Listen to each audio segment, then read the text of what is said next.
कणकवली विधानसभा मतदारसंघातील भाजप महायुतीचे उमेदवार माझे मित्र नितेश राणे कडवे हिंदुत्ववादी आहे असं गौरवोद्गार उपमुख्यमंत्री देवेंद्र फडणवीस यांनी काढले आहे। फडणवीस यांनी प्रसिद्ध केलेल्या व्हिडिओद्वारे नितेश राणे यांना विजय हॅट्रिकसाठी खूप खूप शुभेच्छा दिल्या आहेत। हवामान खात्याने अनुकूलता दर्शवल्यामुळे ऐनवेळी मला सभा रद्द करावी लागली। तसेही जेथे जेथे नितेश राणे नाव येतं तिथे तिथे हवामान बदलण्याची ताकद या नेत्यांमध्ये आणि स्वतः नारायण राणे साहेब तिथे असल्याने माझ्या प्रचाराची तशी गरज पण नाही। नितेश राणे यांनी आमदार म्हणून केलेले जे कामं आहे तेच कामं त्यांना निवडून आणण्याकरता पुरेसे आहे असं फडणवीस यांनी प्रसिद्ध केलेल्या व्हिडिओद्वारे काढले आहे।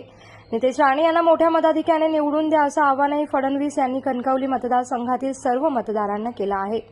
निवडून तर येणारच आहात, मग माझी एक सभा वाया कशाला घालवता? पण त्यांनी प्रेमापोटी आग्रह केल्याने मी नाही म्हणू शकलो नव्हतो।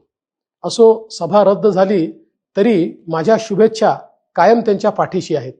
नितेश राणे हे नव्या रक्ताचे आक्रमक नेतृत्व म्हणून पुढे येत आहेत। विधानसभेतील त्यांची भाषणं ही नेहमीच गाजतात। संपूर्ण राज्यात हिंदू जागरणाचं त्यांनी केलेलं कार्य अत्यंत महत्त्वपूर्ण आहे। त्यांना विजयासाठी मी अतिशय मनापासून शुभेच्छा देतो।